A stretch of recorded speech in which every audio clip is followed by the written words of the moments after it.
Halo Sobat Sar, selamat datang di podcast Inspirasi ASN. Dengan saya hari ini Raihan dan teman saya Muhammad Yunus. Nah, di saat ini kita akan berbagi cerita tentang dedikasi, profesionalisme, dan nilai akhlak dalam pengabdian ASN. Ya, betul sekali Bapak Rehan. Di setiap episode kita bakal ngobrol dengan figur inspiratif yang menunjukkan arti sesungguhnya dan melayani dengan hati. Dan hari ini topik kita adalah figur ASN berakhlak di lingkup kerja kantor Basarnas Makassar. Sudah nggak sabar banget nih, karena narasumber kita kali ini adalah sosok yang dikenal cukup dekat dengan teman-teman calon ASN. Sederhana dan penuh dedikasi pastinya. Sengaja kita sambut Bapak Arif, ASN senior dari Basarnas Makassar. Halo Bapak, Selamat datang Bapak.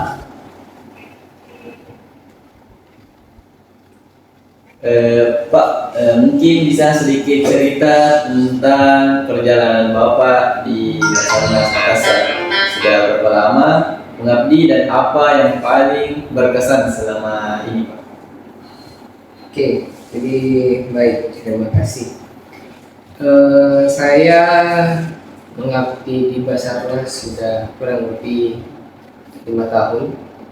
Saya bergabung di Basarnas tahun 2020, tepatnya tanggal 1 Desember tahun 2020. Dan untuk pengalaman yang berkesan selama saya berdinas di Basarnas, tentunya sudah banyak hal yang pernah saya alami selama berdinas di sini. Yang paling sering saya laksanakan itu proyeksi sebagai rescuer, itu laksana persisat. Oh, proses. Wah, 5 tahun sudah lumayan lama ya Pak. Kalau boleh tahu, selama 5 tahun ini Pak, apa sih prinsip yang Bapak pegang sebagai ASN dan juga sebagai rescuer yang bekerja di lingkup yang menyangkut dengan kemanusiaan? Baik. Nah, jadi saya sendiri selama menjadi ASN di Basarnas, saya selalu memegang prinsip berakhlak sesuai dari motto dari ASN sendiri. Berakhlak ini seperti kita tahu adalah akronim dari 7 gaya dasar, yaitu berorientasi pada pelayanan, akuntabel, kompeten, harmonis, loyal, adaptif, dan kolaboratif. Wah, menarik banget nih Pak. Kalau bisa Pak diceritakan contoh konkretnya, ya misalnya dari nilai mana tersendiri dulu Pak, dan kolaboratif dalam kegiatan SAT apa itu? Baik, jika kita melaksanakan operasi SAT dengan nilai yang berkaitan atau bersinggungan dengan amanah dan kolaboratif itu sangat erat. Kenapa? Ketika kita diberikan tugas, kita mendapatkan informasi tentang musibah, kita harus segera ke lokasi kejadian. Di lokasi kejadian ini sangat banyak dinamika. Nah, kita sebagai seorang ASN, khususnya di Basarnas rescuer, yang memang notabene fungsi dari kita itu memberikan pertolongan kepada masyarakat. Kita harus memegang teguh prinsip amanah itu, walaupun kita sedang lelah ataupun lagi ada permasalahan, kita harus tetap memegang teguh. Kita harus amanah tentang tugas yang telah kita dapatkan. Kita harus jujur melaksanakan pelaksanaan persisat. Kemudian untuk kolaboratif dalam pelaksanaan persisat itu pasti kita sangat perlu akan kolaboratif itu sendiri, baik itu internal kita maupun ini sektoral dari beberapa instansi yang ada. Di lapangan kita tidak bisa bekerja sendiri. Yang sering saya pegang, kita itu bukan superhero. Kita bukan bisa hanya bekerja sendiri di lapangan itu hanya kita sendiri masyarakat yang tak prioritas, tapi kita harus merangkul teman-teman, baik itu dari teman-teman potensi dan dari instansi, baik instansi maupun organisasi kemanusiaan yang lain, seperti itu. Oh, tapi ini Pak, selain amanah dan kolaboratif, tadi kan Bapak ada sempat menyebutkan soal adaptif. Adaptif ini kan untuk orang-orang seperti Bapak ini kan kadang cuaca tidak menentu, atau mungkin ada kendala-kendala yang di luar dari perkiraannya Bapak. Itu untuk penerapannya itu seperti apa Pak? Baik, nah salah satu nilai ASN yang saya pegang berakhlak itu ada yang namanya adaptif. Seperti yang tadi saya bilang, di lapangan itu dinamikanya sangat besar. Kadang awalnya cuaca kita lihat itu saat pelaksanaan operasi mulai turun setelah briefing, cuacanya masih normal, tanpa operasi di pegunungan. Ketika kita mendaki, cuaca itu masih terang-terang saja, enteng-enteng saja. Tapi setelah kita naik ke atas, beberapa menit perjalanan ada badai, jadi badai. Nah di situ kita harus menyesuaikan kondisi, tidak harus kita paksakan untuk sesuai dengan rencana awal. Anggaplah rencana awal kita akan melakukan SR untuk mencari korban. Nah ketika kita sementara menjalankan SR ini, prosedur SR ini, tapi cuaca berubah, kita harus memperhatikan keselamatan tim terlebih dahulu.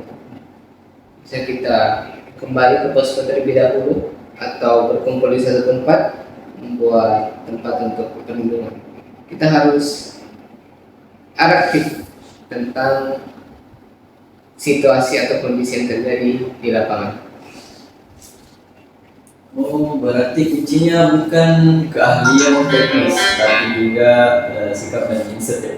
Iya, kita harus mampu membaca situasi.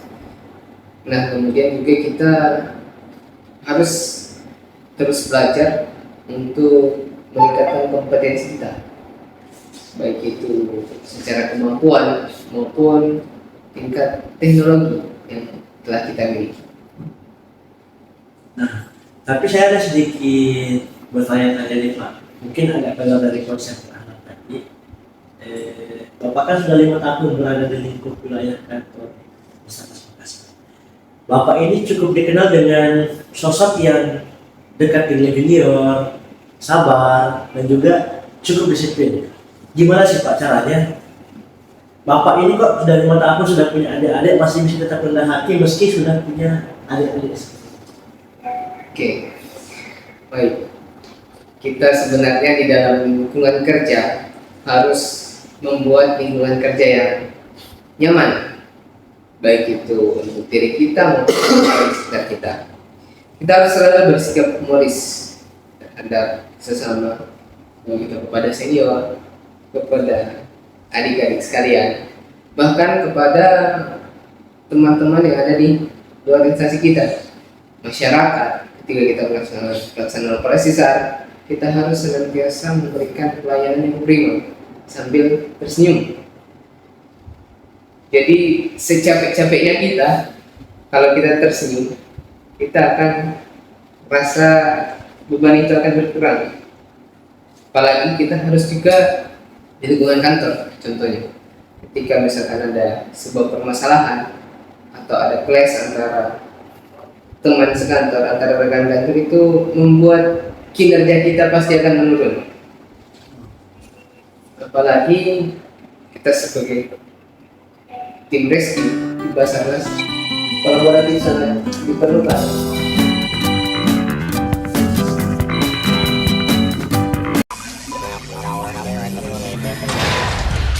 Kami kembali. Baik teman-teman, selamat datang kembali dengan kami. Sebelumnya kami mengucapkan mohon maaf karena ada satu hal yang kami inginkan dan ada satu panggilan. Dan itu salah satu penerapan aktif yang mungkin akan langsung dijelaskan dengan Pak Arif.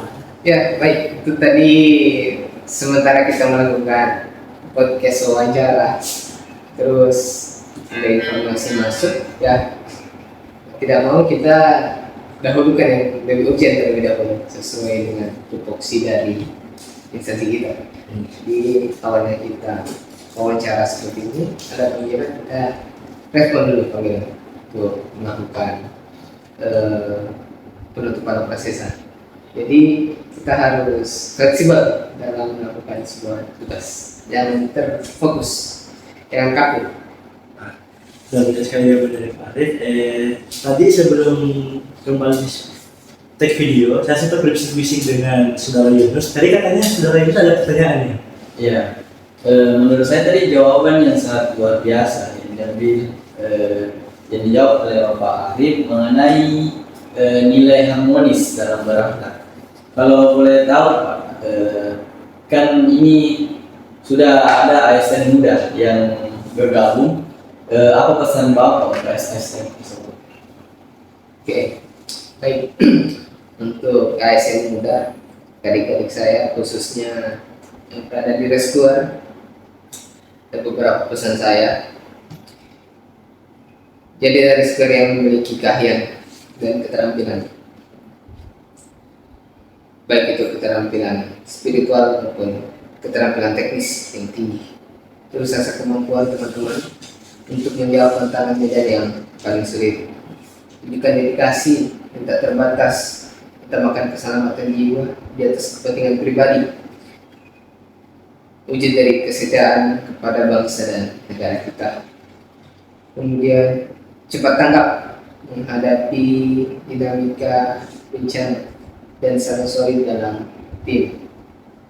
Di lapangan, keselamatan tim dan keberhasilan operasi tergantung pada sinergi yang kuat. Akhirnya ada sebuah moto yang saya pegang dalam menjalankan tugas harusnya menjadi Rescuer, yaitu jika kita ingin bahagia 1 jam, pergilah tidur. Jika kita ingin bahagia 1 hari, pergilah memancing. Jika kita ingin bahagia selamanya, tolonglah orang lain. Seperti itu, kita harus sering menolong. Bisa sekali motivasi dari Pak Arif ini. Jadi buat teman-teman, itu tadi beberapa pesan yang harus ditanamkan kepada kita semua, sama saya sendiri dan saudara Yunus sebagai calon ASN. Ya, kami ucapkan terima kasih banyak kepada Bapak Arif atas inspirasinya hari ini.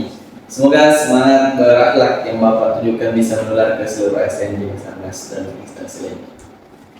Jadi buat sahabat saya yang mendengarkan pada hari ini, semoga kisah hari ini itu menjadi pengingat bahwa pengabdian sejati lahir dari hati yang tulus, kerja yang disiplin, dan nilai-nilai yang dijaga. Ada beberapa nilai yang dijaga, ada poin berakhlak tadi, dan mungkin cukup sekian dari kami.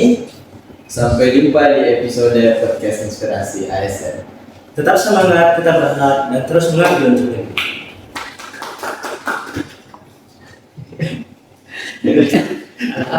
Jika